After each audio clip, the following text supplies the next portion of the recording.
Nos vamos a la división de asalto del Ejército de Colombia. El general Correa es el comandante de esa división que tuvo a su cargo la operación en el Putumayo. Señor general Correa, gracias por atendernos. Buenos días. Julio, muy buenos días. Un saludo muy especial para usted, para toda la mesa de trabajo y para toda la audiencia. Señor general, ¿cuántos años lleva usted en el Ejército? Más de 35 años de oficial aquí en nuestro ejército. Ahorita comandante de esta importante división de nuestra unidad, de nuestra institución. Señor general, el ejército y pues su comandante, el general Zapateiro, insisten en que en la operación en Putumayo, que pues deja algunos interrogantes después de una investigación de unos colegas periodistas, se hizo dentro del marco absoluto de la legitimidad. General, ¿a usted le queda alguna duda? ¿Hay algún vacío? ¿Hay algún episodio que le crea a usted un interrogante en este operativo y que de pronto usted quiera aclarar, o usted se sostiene en que el operativo se hizo dentro del marco de la legalidad, legitimidad y protocolos para estas operaciones? Julio, estoy totalmente seguro que esta operación militar que se planea y se desarrolla contra una estructura armada criminal enmarcada en nuestra misión constitucional es totalmente una operación legítima, que hay contra un blanco legítimo y enmarcado en el derecho internacional humanitario. No me cabe la menor duda y quiero que al pueblo colombiano tampoco le quede la menor duda. Nosotros, los soldados de Colombia, siempre actuamos bajo la norma, bajo la ley, bajo nuestros principios del Código de Honor, bajo toda la parte legal. Entonces no le debe caer la menor duda que esto fue planeado y desarrollado con base en todas las normas del derecho internacional humanitario. General, ¿y qué opinión le merece a usted el informe periodístico de nuestros colegas que, pues, dejan muchos interrogantes en la opinión pública? ¿Qué opinión tiene de ese informe que vimos todos los colombianos? No, pues yo respeto el trabajo que hacen todos los medios periodísticos, respeto la opinión de las personas, porque estamos en una democracia, esa democracia que nosotros defendemos todos los santos días con fortaleza, arriesgando nuestras vidas, dejando vidas en el país con nuestros soldados que son asesinados por esas estructuras, y por eso esa democracia la respetamos. Yo respeto el pensamiento de cada uno. Nosotros aportamos lo que tenemos nosotros en nuestra inteligencia militar con todos los soportes que se le ha entregado a la Fiscalía de la Nación. Y esta es la Fiscalía, el ente legal en Colombia que determinará realmente lo que pasó con base en los diferentes testimonios. Señor general, ese bazar cocalero era una infraestructura ¿de qué tipo, de qué nivel? Porque, pues, cocaleros en la región, usted mejor que yo lo sabe, pues allá los campesinos viven de la hoja de coca, pero cuando se entra a una operación como esta, es primero porque esos campesinos no eran campesinos, sino eran una estructura de una organización criminal al margen de la ley y que estaban armados y que podrían responder precisamente con armas a la gestión que estaba adelantando la inteligencia de nuestro ejército. Esa estructura estaba mezclada posiblemente con otros campesinos que sí viven de la hoja de coca, pero no necesariamente el campesino que vive de la hoja de coca pues hace parte de una estructura de una disidencia o de un grupo de narcotraficantes. Esa estructura con la cual hubo ese ataque por parte de ustedes, ¿todos hacían parte de una banda criminal? Esa estructura, ese proceso de inteligencia es tan grande realmente que en el proceso de inteligencia que dura más de 6 meses a un año, ha analizado diferentes áreas de esta región donde se trabaja presente con la coca. En esta área, presente, se identifican unos cabecillas, unas estructuras que están bajo digamos, el liderazgo criminal de Alex Pacinga, y hay 3 estructuras que están en ese sector. Uno que está en cabeza de Orozco, uno de Managua y uno de Bruno. Cada una de estas estructuras tiene presente 20 hombres en armas, de acuerdo a la inteligencia militar. Y esas estructuras, para sobrevivir, no pueden surgir solamente con hombres de armas, tienen una red de apoyo al terrorismo, que son unos elementos que ellos emplean precisamente para tener inteligencia, para mover los elementos y para generar todas las actividades ilícitas que ellos hacen, inclusive en caso de que ellos ordenen atacar a la fuerza pública. Estas estructuras hacen parte de un ciclo vicioso del narcotráfico, es decir, hay una población que produce o cultiva la coca por mandato de estas estructuras. En estas que llaman, o que como dice usted, bazares cocaleros, que se realizan casi 5 o 6 por mes, que es el ciclo de producción de la coca, ellos hacen esas actividades para atraer la población que está cultivándolo y comprarle la pasta base de coca. En ese sitio les tiene todo un negocio redondo que está en cabeza de esta estructura, como es el burdel y como son los bares. Entonces vienen las personas, como se han realizado, y todas esas pruebas están totalmente concentradas y entregadas a autoridades competentes. Entonces venden la carbohidrato la pasta de coca, les ofrecen las mujeres que traen de otros lugares al burdel, les ofrecen trago, les hacen fiesta y quedan en el círculo vicioso. Entonces, esas personas que están ahí son parte del círculo vicioso de la coca. Sin embargo, no quiere esto decir, y quiero ser claro y enfático en esto, que todos los que están cultivando coca son parte de la estructura, no. Son personas que son parte de ese ciclo, pero las personas de la estructura se encargan ¿de qué? De asegurar, de transportar, de presionar, de comprar, y precisamente por eso, cuando nosotros hacemos la operación militar, nosotros vemos inicialmente unos 300 personas, como dice usted, que vienen a vender su producto ilícito, y van saliendo, y cuando se hace la operación, el ataque militar, se hace de una manera tan quirúrgica, como en estas operaciones, que discriminamos la población civil de esta estructura armada. Cuando se desarrolla el ataque a esta estructura armada, no hay población civil, no hay bazar, no hay ninguna de estas actividades. Y quiero que quede claro, porque a veces cuando escuchamos que dicen que entraron disparando y que el bazar, no, es totalmente falso. El bazar lo hubo, sí, sábado y domingo, y lo hemos visto y lo observamos. Y es más, durante el bazar, para que vean el detalle del trabajo que hacemos de observación y vigilancia, escuchamos cuando uno de los que está narrando un partido de fútbol decía que entre el equipo de comando de frontera que si no pierde por W, y entra el equipo de comando de frontera a jugar fútbol con algunos pobladores de la región. Vemos también que en algunos de los medios han salido unas invitaciones que hacen a esos tales bazares, y en una de esas invitaciones que sacó uno de los medios, en la parte superior dice invitación TDF, comandos de frontera. Pero pese a todo eso, nosotros discriminamos, y el ataque, y le confirmo, Julio, se hace contra la estructura armada y los que están haciendo de participación hostil en esta actividad. Ellos caen durante el ataque, muertos de arroyo de operaciones militares en la orilla del río, la gran mayoría. ¿Por qué? Porque eso es parte del casco urbano y es donde se generan los combates. Entonces, esa es la situación de cómo nos distinguimos entre lo que es la población que de pronto se inmersa en ese negocio criminal de narcotráfico versus quienes son parte de la estructura armada o versus quienes son parte activa de las actividades hostiles contra la tropa. Señor general, entonces, los testimonios que dicen que a la población la sentaron sin poder mirar hacia atrás, que las armas se las pusieron a una gente que no tenía nada que ver, y tal vez lo más delicado, que podían estar ahí y con la balacera indiscriminada, supuestamente, caen personas que no tienen nada que ver, incluyendo mujeres o niños.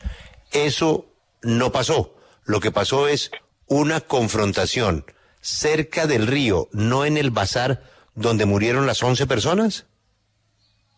Sí, exactamente. Lo que acá es totalmente cierto, pasó fuera del caserío en el río. Y quiero aclarar de pronto los puntos que hablamos de las canchas y de las armas y la población para que quede claro. Cuando nosotros estamos en el combate que dura más de 2 horas, un combate intenso con esta estructura armada, que nos disparan desde el caserío, desde el lado del caserío hacia afuera, nos disparan desde el otro lado del río, desde la frontera con Ecuador, nos disparan desde un bote. Entonces, nosotros lo primero que hacemos es garantizar la seguridad de ese sector y atacar esa estructura armada que nos está disparando. En ese momento, en apoyo llega la Infantería Marina, precisamente en su elemento fluvial, completamente marcado con los logos de Infantería Marina. Claramente son los primeros que entran al caserío, porque hay gente diciendo que nosotros entramos, diciendo cosas totalmente falsas. Los primeros que entran es la Infantería Marina. Como ellos también les disparan al llegar, y observa que desde las casas hacia afuera también están disparando, entonces ya cuando ya no hay más disparos, ya cuando paró el combate y no hay más disparos, ellos proceden ¿a qué? Y es de acuerdo a lo que nos informan ellos, a sacar la población para garantizar su seguridad, para saber que exactamente entre las casas no haya población, digamos, no haya población ya no haya estructuras armadas que sigan disparando. Entonces la población se siente en una cancha, no mirando hacia atrás, no mirando hacia adelante, no, se siente en una cancha para tenerlas protegidas, se les da por parte de ellos agua y comida, se identifican los 4 heridos, se les presta los servicios médicos con nuestros enfermeros de combate para garantizarles la integridad. Entonces, esa es la parte de la cancha. Lo de las armas, cuando nosotros entramos, lo primero que queremos es asegurar y acordonar el área para que entre las autoridades competentes, el CETI y la Fiscalía, a hacer los actos urgentes. En este momento, cuando entra la Armada, y como lo manifiesta el comandante, y se lo dijo a la persona de la Policía Oficial que estuvo en el sitio, encuentra 2 cuerpos de muertos de operaciones militares con su armamento, que se estaban como yendo hacia el río, y ellos los recuperan porque se los va a llevar el río y los colocan y los aseguran. Cuando llega la autoridad competente le dicen, mire, estas imágenes las tomamos de cómo estaban cuando llegamos, los aseguramos para que no los lleve el río y garantizar la escena. Entonces nadie ni le colocó armas ni manipuló la escena en ningún momento. Sí. Y la población totalmente fue mantenida al margen de esto, y por eso digo que la operación se desarrolló en la mañana a orillas del río, cuando no había población en el caserío, no había ningún bazar, no había ninguna actividad, no había absolutamente nada, solamente habían 3 miembros de una estructura armada que estaban bajando por el embarcadero hacia un bote para salir ya del área, posiblemente no sé, a otro lugar en Colombia o a otro lado de la frontera, porque ellos pues por esa permeabilidad de la frontera con Ecuador, Perú y Colombia se mueven por ese sector. General, hubo hombres del ejército que llegaron vestidos de negro y no de camuflado, y fueron esos hombres vestidos de negro y no de camuflado quienes primero arribaron al lugar y dispararon contra los objetivos que ustedes tenían allí en ese caserío, en esa vereda del Remanso. Juan Pablo, las tropas que participan en la operación, todos son miembros de nuestro Ejército Nacional, que están armados, equipados, uniformados, de acuerdo a nuestros manuales, a nuestra doctrina.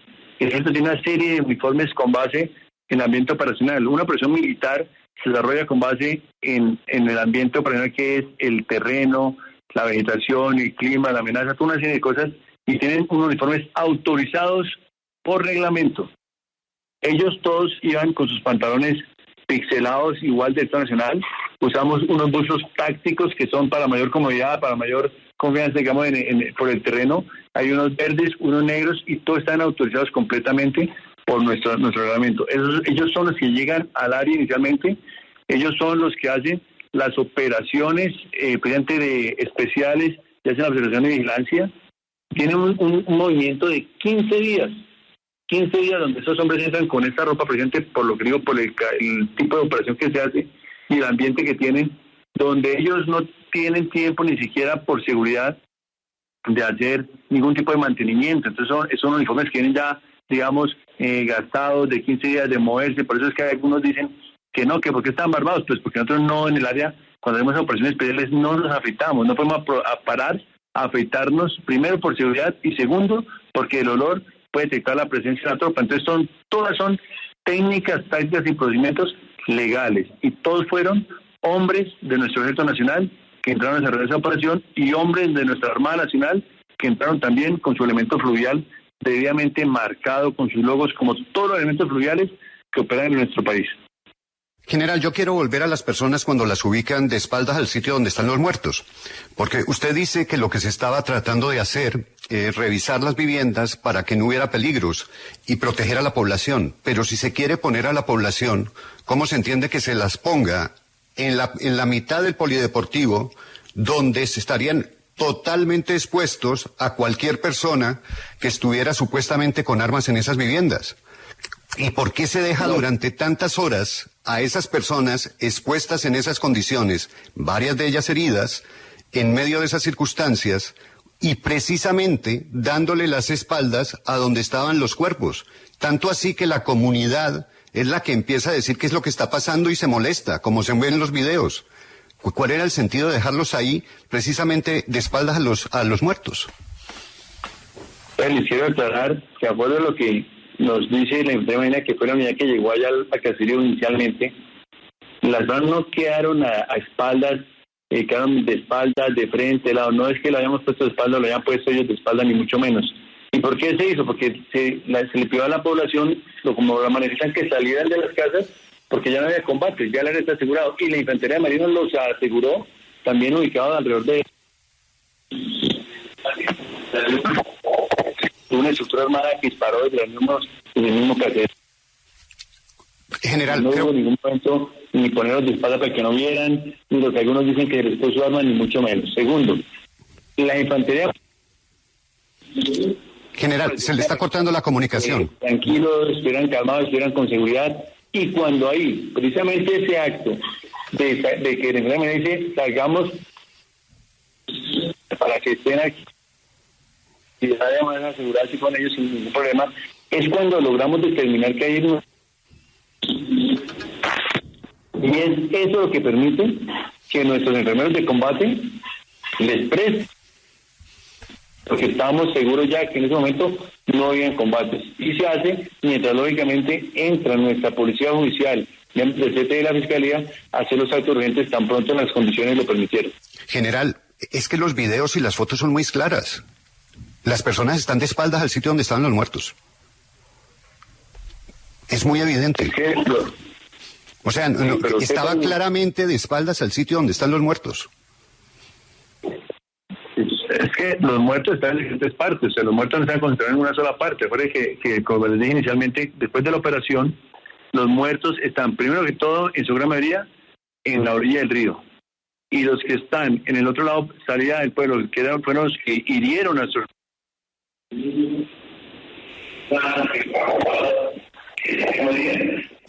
Totalmente a un lado opuesto y contrario del pueblo, es decir,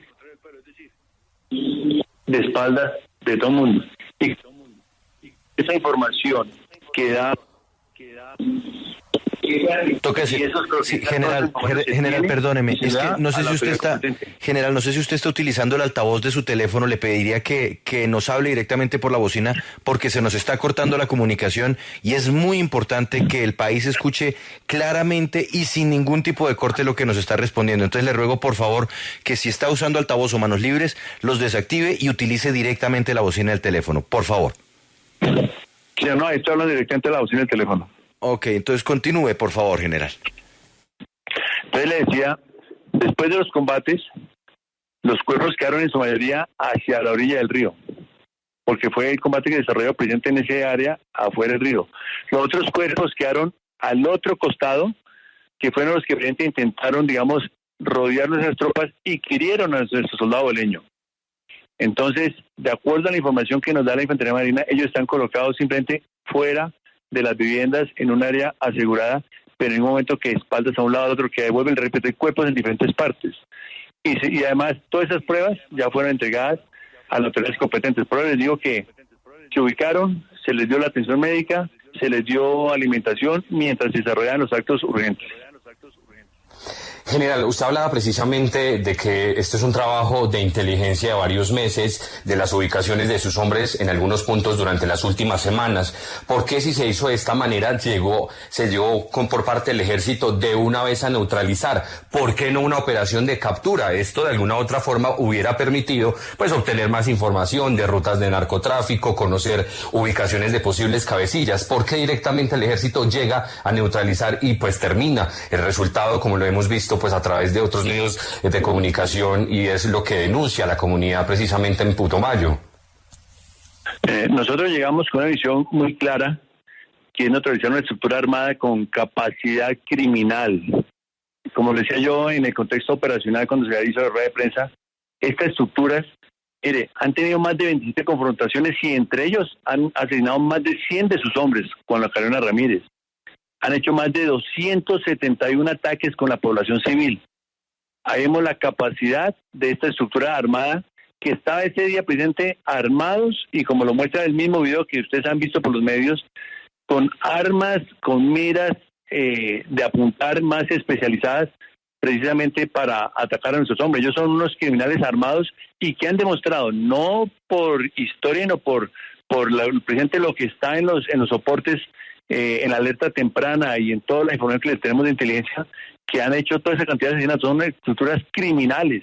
Ellos han asesinado, por ejemplo, los 3 miembros de Tigo. O sea, son estructuras que uno irá a capturar y son estructuras que responden militarmente. Entonces, dentro de eso, en el DIH están autorizados unos mecanismos de derrota y están autorizados por la normatividad y son legales para reducir esa amenaza que se puede generar. Entonces, como ha pasado en mucha parte del país, cuando hay una amenaza son asesinados por francotiradores de esta gente, son asesinados por esos hombres criminales, por esas estructuras. Y yo exponer a uno de nuestros hombres o algún poblador a que esta estructura por reaccionar haga un acto con mayor impacto, por eso en ese momento la tropa en tierra toma la decisión de iniciar con ese mecanismo de derrota, que es neutralizar y evitar ese inicio de combate y arriesgar la vida de nuestros hombres. Pues le repito, en varias partes del país, estas estructuras contra personas indefensas, contra soldados con misiones constitucionales en diferentes partes del país, han asesinado más de 100 de soldados con esas herramientas. Entonces, no podemos nosotros esperar a que nosotros vayamos a como primera opción, en un momento hostil, contra una estructura hostil, una estructura criminal, arriesgar la vida de nuestros hombres. Por eso, en el derecho internacional humanitario, y le confirmo, está autorizado y es totalmente lícito emplear estos mecanismos de derrota. Sí, general, yo quisiera hablar de otra de las denuncias que hicieron las personas pues de la comunidad y que fueron testimonios recogidos por los periodistas que estuvieron en terreno, y es el de la manipulación o posible manipulación de la escena y de los cuerpos. Ellos hablan del gobernador indígena, dicen que era una persona que jamás portaba un arma y que cuando su cuerpo quedó tirado le pusieron al lado un fusil. Y hablan también los testimonios del joven de 16 años, que hay unas fotografías que están en manos de la Fiscalía. En la primera fotografía, según relatan los medios que estuvieron allá, pues se ve al joven sin el fusil, pero en la segunda fotografía sí tiene un fusil al lado. Quisiera preguntarle, ¿qué responde usted ante eso, sobre todo teniendo en cuenta que los agentes de la Fiscalía que debían hacer ese levantamiento no estaban ahí como ustedes habían dicho inicialmente? Bueno, en el momento de combate hay una estructura de María Camila que son miembros de la estructura y otros que son partes activas que participaron en la confrontación. Y vamos a ver por partes. Si hablamos de la persona de indígena, esa persona portaba en el momento de combate, y es manifestado por varios de nuestros hombres que estaban allá, un fusil con una mira. Las pruebas y todo lo demás son entregados a las autoridades competentes y ellos lo determinarán con sus exámenes técnicos. El menor, como lo manifiesta, el menor también fue parte en las actividades hostiles con su armamento. En el momento en que llega la infantería marina precisamente a apoyar las unidades que ya casi 2 horas en combates nutridos, no fáciles, nutridos, con fuegos desde el otro lado de la orilla del río de Ecuador, desde una lancha que había salido con un miembro de la estructura armada muerto y uno herido, y de la misma población, llega la infantería marina y ellos observan que esos 2 cuerpos se están yendo al agua. Ellos toman la decisión para preservar en la escena de recoger los cuerpos antes de que los llevara al río y mantenerlos ahí para que no se vayan. Cuando llega la policía judicial, miembros del CTI, lo primero que hace el comandante de esa unidad es decirle, mire, aquí estaban, aquí tengo las imágenes, tengo los videos, tengo todo, que son elementos probatorios que tiene la Fiscalía para demostrar esa actividad. Y otra cosa importante, María Camila, que quisiera aclarar es, nosotros cuando entramos en una operación, realizamos primero la parte militar. Cuando ya están dadas las condiciones de seguridad, están dadas todas las condiciones para que puedan ingresar los miembros del CTI, ingresan al área de operaciones. Entonces nosotros no podemos decir que ellos no ingresaron, ellos sí ingresaron, que no ingresan con otros lógicos, que primero entran a la parte militar a garantizar la seguridad. Así como garantizamos la seguridad de la población cuando sacamos de las viviendas para evitar que hubiera gente disparando allá y que simplemente ya tener controlado el caserío, que no hubiera más disparos y que no hay más combate, nosotros nuestra obligación es garantizarle esa seguridad a los miembros del CTI de nuestra Fiscalía General de la Nación.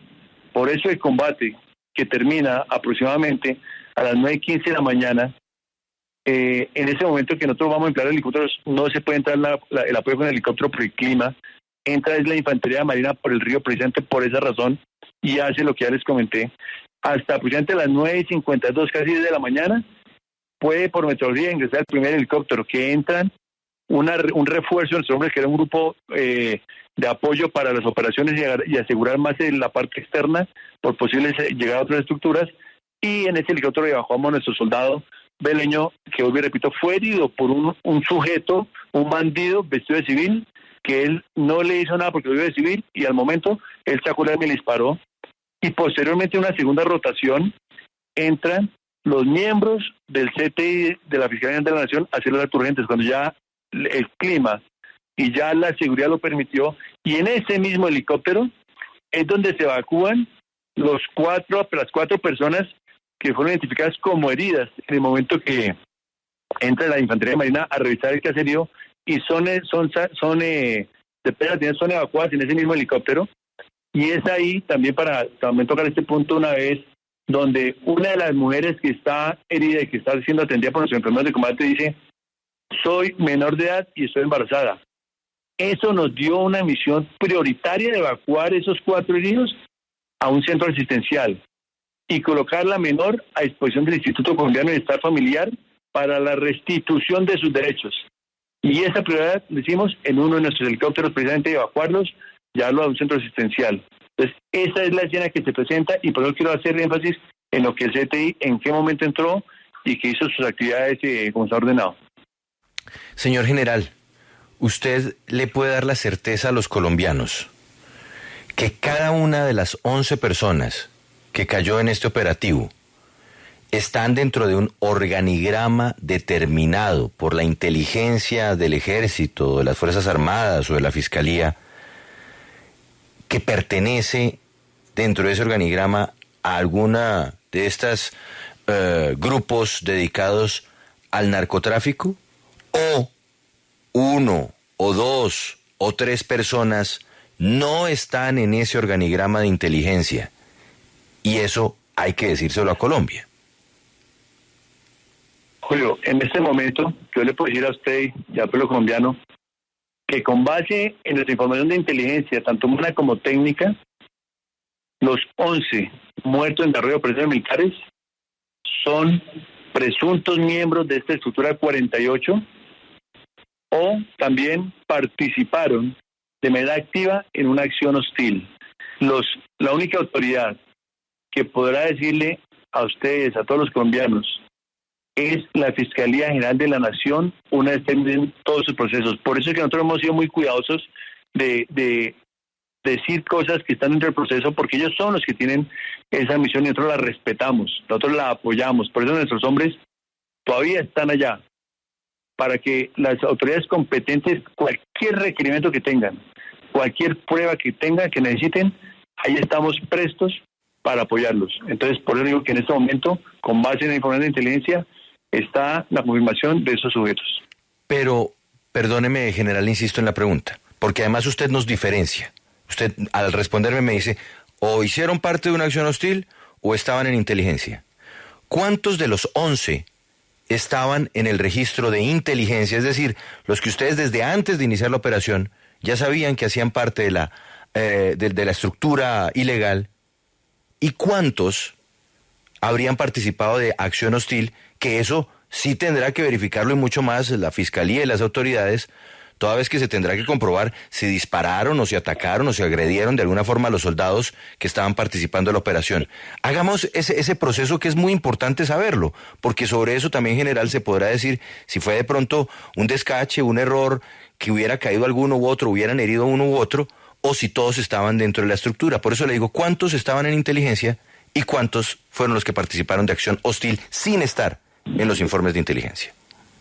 Julio, los 11 están en los informes de inteligencia que se ha dado por una u otra fuente. Los 11 estaban y participaron en las actividades hostiles. Y quiero hacer énfasis en un punto. Una estructura de un grupo armado organizado no solamente tiene el componente armado. Nosotros, cuando vemos ese análisis, hay un grupo que es el armado y un grupo que es la red de apoyo al terrorismo, que llamamos los RAD, que son precisamente los que dan esos apoyos. Esas personas, esos elementos, los emplean como inteligencia, como transporte, como seguridad, y también participan en ocasiones a orden en actividades armadas. Por eso yo en este momento le puedo decir que los 11 tienen información de inteligencia e hicieron parte de esta actividad bélica o esta actividad criminal contra nuestros hombres. Señor general, acláreme algo, por favor. No sé si no le entendí bien. ¿Usted nos habla del acompañamiento en toda esta operación de la Fiscalía? Es decir, ¿la Fiscalía o algún ente de control estuvo todo el tiempo con ustedes en la operación? No, en la operación no. Por eso les decía ahorita, Julio, que cuando entramos a la operación, los entes de control, digamos en este caso nuestra policía judicial, miembros del CTI y la Fiscalía, ellos están enterados de que se hace la operación desde un nivel central, de unas coordinaciones que se hace nuestra inteligencia militar, que es dominante de nuestra Armada Nacional y tiene esas coordinaciones. Nosotros hacemos la operación militar, inicialmente. Aseguramos el área de operaciones. Y una vez asegurada es que ya le damos el proceso para que ingrese precisamente esos miembros de la Fiscalía, pues, que son los miembros del CTI. Este proceso de inteligencia viene acompañado, como digo, fuerza, inteligencia dominante de la Armada, con apoyo y tiene nuestro ejército y con los otros entes de control e inteligencia que le aportan al proceso.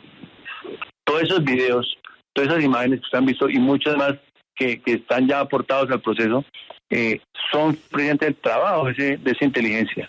Y el CTI de nuestra Fiscalía General de la Nación entra a hacer los actos urgentes. Y también es importante entender que en el momento de la tarde, cuando estábamos haciendo los actos urgentes, o estaban haciendo los actos urgentes del CTI, se presenta unos momentos precisamente de movimiento de la población, una actitud ya más violenta, una actitud violenta en palabras, en hechos que obligan a evacuar de manera urgente ese personal, presidente, por ese movimiento de esa población, de esa presidente azonada. Y es una herramienta, también quiero dejarles claro también ahí ese punto, que es una herramienta que emplean no solo aquí, ustedes han escuchado y han de pronto expuesto varias azonadas que han hecho en diferentes partes del país, como el Catatumbo, como el Cauca, donde la población trata de alterar los lugares de los hechos, como allá en el Putumayo, como allá en el Cauca, como allá en Arauca. Entonces se viene la masa presionada por esos grupos armados a alterar los lugares de los hechos, a tratar de entorpecer las actividades de las autoridades competentes, quitando cuerpos y eso, y ha pasado en muchas partes, pero siempre ahí estamos acompañados de nuestra policía judicial, que en este caso es el CTI de la Fiscalía General de la Nación, y todo en esa coordinación. General, usted habla de las 11 personas, yo voy a hablar de los heridos, pero mejor no voy a hablar yo, va a hablar la Fiscalía, que en un comunicado dijo lo siguiente: con relación a la información sobre 4 personas puestas a disposición de la Fiscalía se precisa, solo se recibió la información sobre las 3 personas heridas y el menor de edad recuperado. El componente militar a cargo de la actividad conocida no reportó captura alguna ni proporcionó las actas que soporten un procedimiento de este tipo. La Fiscalía no ha puesto personas a disposición de jueces de control de garantías. Esas personas fueron dejadas en libertad. Ayer Caracol entrevistó a la joven que estaba embarazada y que resultó herida, y ella relata cómo recibió la herida estando al interior de su casa, sin que hubiera participado en el combate. Estaba al interior de su casa, que son casas de madera, y la bala traspasa la casa y le da. Y yo quiero preguntarle por otra mujer embarazada. Es Ana María Sarrias, de 24 años. Según lo que se ha informado, ella murió desangrada. por el disparo que recibió y murió desangrada. Estaba embarazada, deja 2 niños de 2 y 6 años. Yo le quiero preguntar por ella, específicamente, general, ¿Ana María Sarrias participó en algún tipo de actividad, disparó contra la fuerza pública, hizo alguna acción hostil contra la fuerza pública para que fuera objetivo de los disparos? Félix, ahí lo voy a recordar todo lo que me acaba de preguntar precisamente y aclarar unas cosas. La menor de edad que fue evacuada y fue entregada al Instituto Colombiano de Bienestar Familiar, si ella lógicamente afirma de que fue herida en la vivienda, quiero aclarar es que la estructura disparó de manera indiscriminada desde las diferentes casas, desde los diferentes lugares de ese caserío hacia la parte externa. Hubo disparos desde el lado de Ecuador y hubo disparos del lado del bote que estaba saliendo con el muerto en la rueda de operaciones militares y con el herido que estaba disparando. Entonces, primero aclarar que este fue un cruce de disparos, que no fue un cruce entre una unidad militar y una estructura, sino habían 3 áreas de disparo por parte de la estructura de manera indiscriminada, le repito, y ya por más de 2 horas con fuego nutrido hacia nuestros hombres. Ella sale herida. En ese momento, cuando sale herida y empezamos a tratarlos en terreno de combate, a personal herido, es donde ella manifiesta que es menor de edad y que está embarazada. Eso automáticamente, para las unidades que están en el campo de combate, se convierte en una prioridad. Ese apoyo humanitario es importantísimo. Primero, porque es una menor, y segundo, porque está embarazada.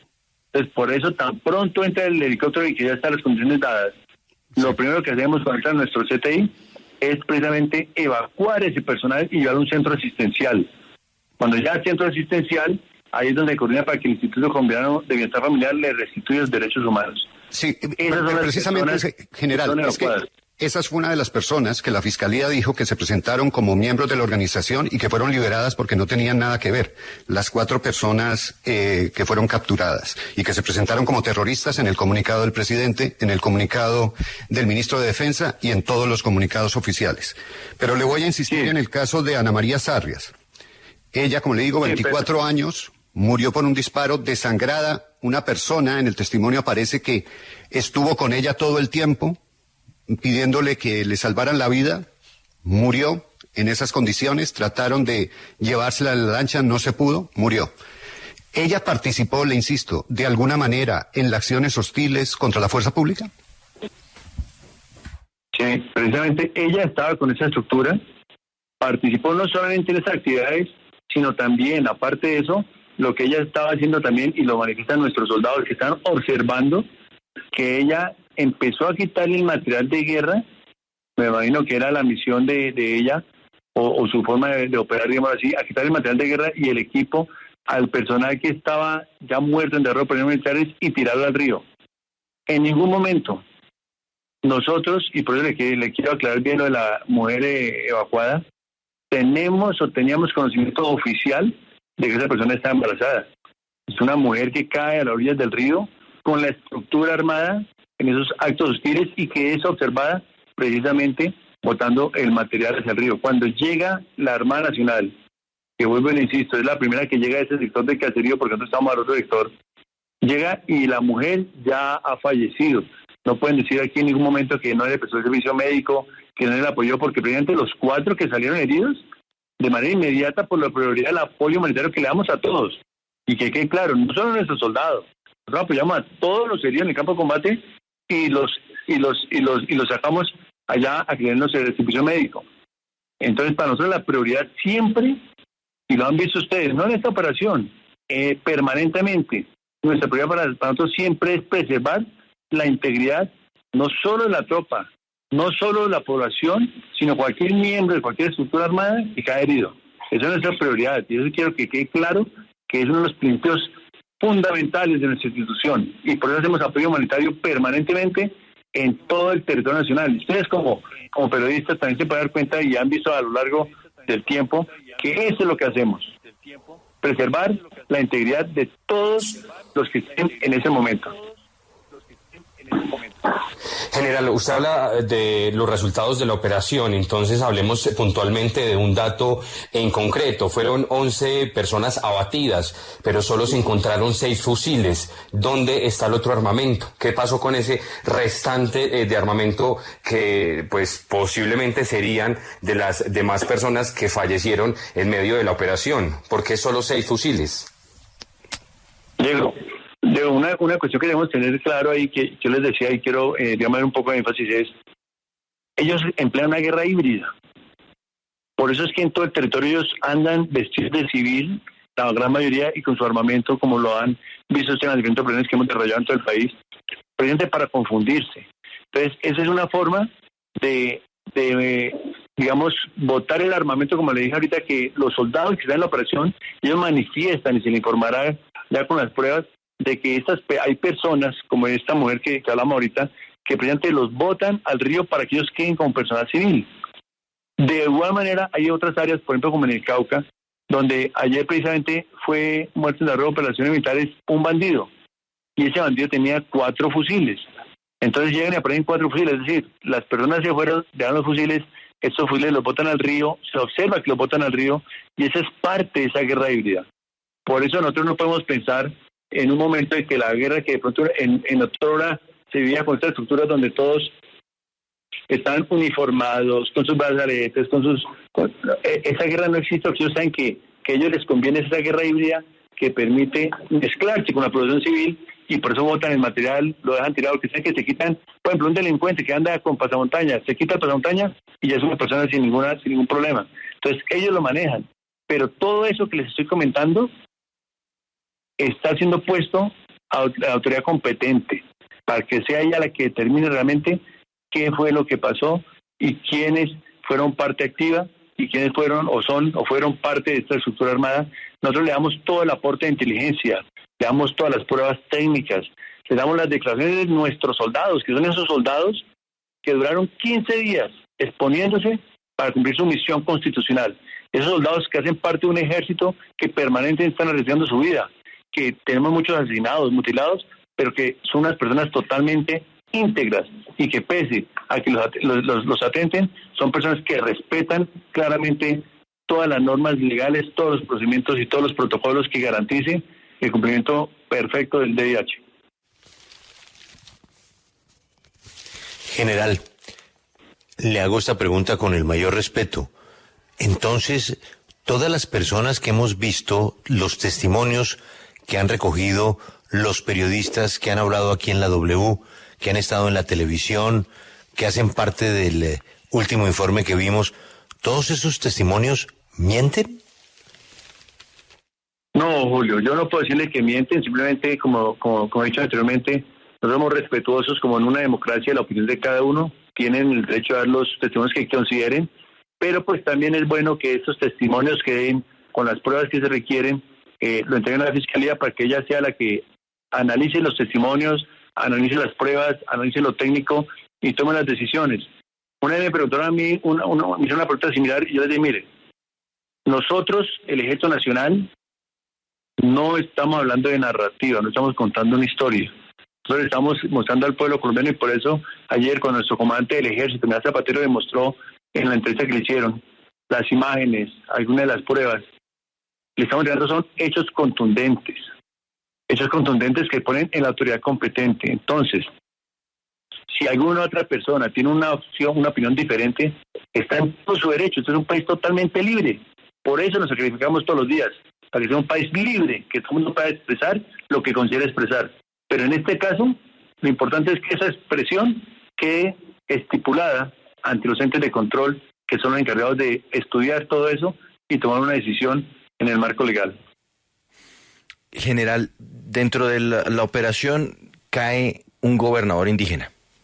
¿Usted nos puede contar, en el caso puntual de este gobernador indígena, que además fue sobre quien se hicieron los primeros comunicados de parte de organizaciones indígenas cuando recién se hizo el operativo denunciando lo ocurrido? Cuéntenos, ¿él qué rol jugaba dentro de la estructura criminal? ¿Qué dice inteligencia al respecto? Juan Pablo, la inteligencia lo determina con unos antecedentes de diferentes partes de la estructura. Nosotros cuando iniciamos la operación militar, y se observa un sujeto que ha disparado y que dispara, que es más, cuando entramos a la operación militar, no digamos, los soldados precisamente ven una persona que les dispara en forma indiscriminada con un fusil con mira telescópica. Un fusil con mira no se le entrega a cualquier persona, igual que nosotros un TAP no es cualquier cosa, es lo que tiene que ser entrenado con unas características, una capacidad.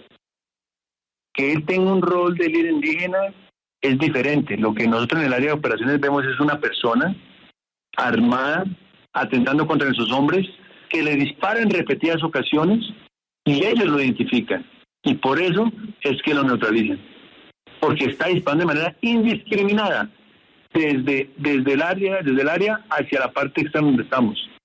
Cada soldado aportará todos los elementos claves, claros y concisos a la autoridad competente. Entonces, la verdad, eso debemos nuevamente, y disculpen que sea reiterativo en eso, a la Fiscalía que compruebe lo que le estamos diciendo, pero eso es lo que pasó con esta persona en especial. Pero en la estructura de la organización ilegal, ¿ustedes lo tenían en el organigrama o es por estos disparos con el fusil con mira telescópica que terminan disparando contra el general? También la inteligencia militar tiene información clara, precisa, que se le va a entregar a la autoridad competente, que ha sido parte de esta estructura y que está presente en esas organizaciones armadas ilegales como parte de esa guerra híbrida que están desarrollando. Sí, general, yo quisiera preguntarle por la incautación que hicieron de dinero, porque ustedes reportan 9.850.000 pesos. Sin embargo, tan solo en el bazar, dice la comunidad, se habían reunido 11 millones y había una persona que tenía, de hecho, 30 millones de pesos. Ellos calculan que en total había un poco más de 50 millones de pesos y que eso no fue reportado. Denuncian además que los soldados se llevaron las cajas de whisky que estaban en el bazar y también varios celulares de las personas que estaban ahí. ¿Usted qué responde sobre eso? María Camila, el dinero que se reporta es un dinero que es encontrado durante los actos urgentes por las autoridades competentes. Nuestros soldados en ningún momento entran al caserío. En ningún momento entran al caserío. Y en ningún momento sacan ni mucho menos dinero ni cajas de whisky. Los soldados, les repito, los soldados son unos hombres íntegros, rectos, con una ética y una moral que no tienen nada que dudar el pueblo colombiano. Aparte de eso, hablamos de una plata y de unas cajas de whisky. Para sacar el personal en un helicóptero, uno no puede llegar y subir un whisky, precisamente, uno por el peso, dos por el espacio, y aparte de eso, cuando uno termina una operación, uno siempre hace una fase de descontaminación donde se verifica el personal, cómo llegaron, qué tienen. Hombre, estamos hablando de cajas de whisky, estamos hablando de plata en efectivo bastante grande. Eso no pasó. Y es tan cierto que no pasó que que hasta este momento manifiestan eso. Desde el momento que se hizo la operación, desde el momento que la autoridad competente, el CET y la Fiscalía hizo los actos urgentes, se le puso en conocimiento al pueblo colombiano de que se habían entregado los 9 millones y algo que fueron incaptados en ese lugar. Nosotros, por esa zona que les comenté, a las 17:40, nos tocó evacuar al personal del CTI con todos los elementos probatorios y nuestras tropas y salir del área de operaciones. Los que por la noche no pudieron salir en el helicóptero salieron por vía fluvial y ese sitio, la vereda, quedó sin unidades militares a partir de esa noche. Entonces, lo único que le digo yo es que ningún soldado tomó ni ese whisky, ni esos dineros que manifiestan algunas personas. General, yo quiero volver al principio. O sea, toda la operación es, como usted dice, varias semanas de inteligencia para dar con el sitio, el bazar y todo lo demás, y que se escoge ese día. Pero, general, incluso si ya había pasado gran parte de la actividad del bazar, ahí quedaban civiles. El lugar seguía lleno de civiles. Estaban, y nadie ha negado desde el comienzo, ni siquiera los reportajes, los reportajes que se hicieron que había gente armada. Claro que sí, usted lo conoce mejor que nadie. En esas zonas, obviamente, campesinos cocaleros están muchas veces a la merced de las otras estructuras. Si hay hombres armados, había. Pero en el momento que empieza la operación, todavía quedaban civiles en ese lugar. Muchos civiles.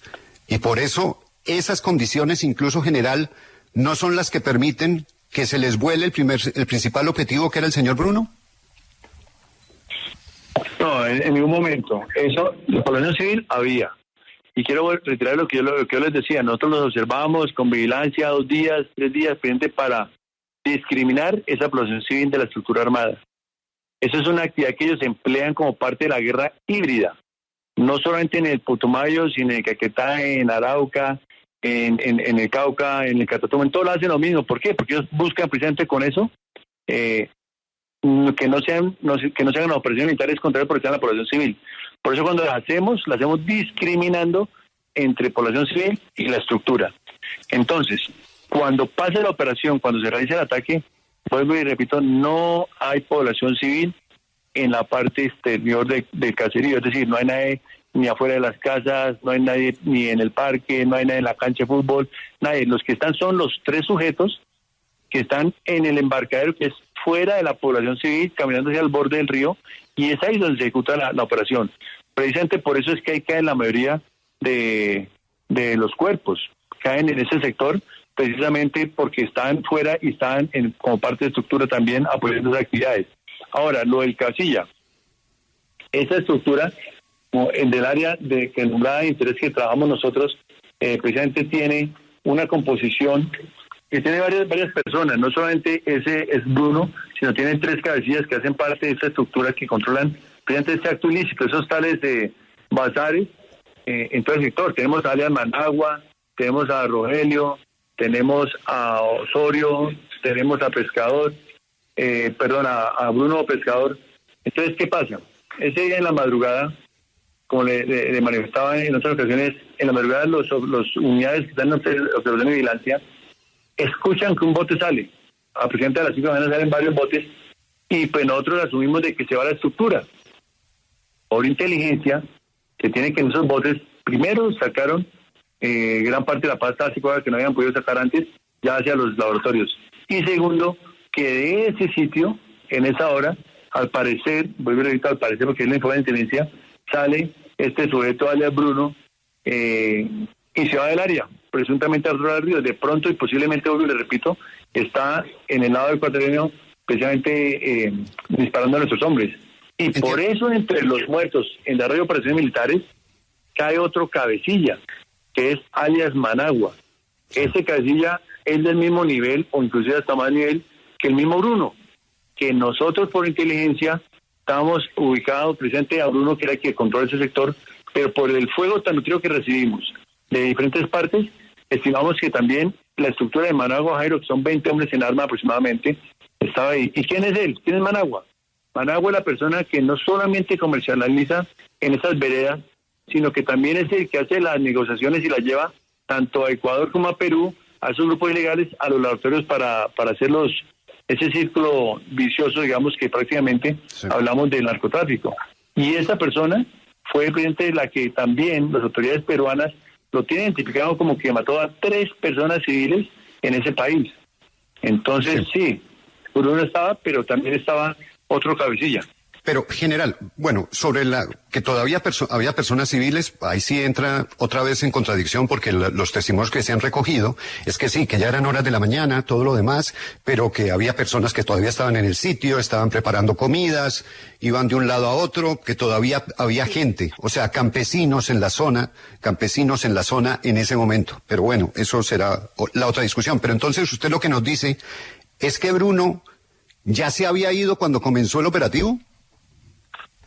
Nos enteramos posterior, o sea, en el momento que se inicia la operación, se estima que Bruno está en el sitio, está en ese punto, está en ese lugar. Cuando ya se desarrollan los actos urgentes y se observan las 11 personas muertas de las operaciones militares, pues ahí empieza la averiguación, bueno, ¿qué pasó? Si está, no está, la identificación, mirar. Y posteriormente, con la inteligencia militar, es que nos enteramos de que él en la noche anterior salió. No es que uno en la noche llegue y diga, mire, ahí está, no está, no, porque pues es complicado, es difícil primero por la oscuridad y por las capacidades que tienen para distinguir en ese momento. Pero sí, posterior a la operación, es que la inteligencia nos dice que él salió. Hasta el momento en que se desarrolla la operación, dentro del planeamiento de la ejecución, prácticamente está claro que el sujeto está ahí con su estructura. ¿Han escuchado ustedes al comandante de la aviación del ejército, comandante de esta operación en Putumayo. Un general con más de 35 años de experiencia, Juan Carlos Correa. Y como él ha dicho a lo largo de esta entrevista, pues son respetables todas las opiniones y para eso el reporte que él presenta, el reporte oficial del ejército y por supuesto, ni más faltaba que se contraste con las opiniones que han presentado los medios periodísticos. Y para eso, muy importante que muy pronto la Fiscalía también, pues, nos dé su opinión sobre los hechos, su informe sobre los hechos. General Correa, ha sido usted muy amable con la W y por explicarnos, pues, esta que usted ha descrito quirúrgica operación militar en el Putumayo. Ha sido usted muy amable, general. Julio, muchas gracias a usted, a toda la mesa de trabajo y simplemente darle un mensaje para usted y para todo el pueblo colombiano. Esta operación fue una operación legítima contra un objetivo militar identificado dentro de nuestra misión constitucional, bien distinguido de la estructura armada que fue contra la que se dio el ataque. Y que nosotros, todos nuestros soldados, continuarán luchando día y noche en todo el territorio nacional por la integridad de nuestro pueblo, por la seguridad de la nación, por la soberanía y por las libertades. Julio, muchas gracias a usted, muy amable. Gracias, general, muy amable. Ya regresamos, esta es la W. Esta es la W.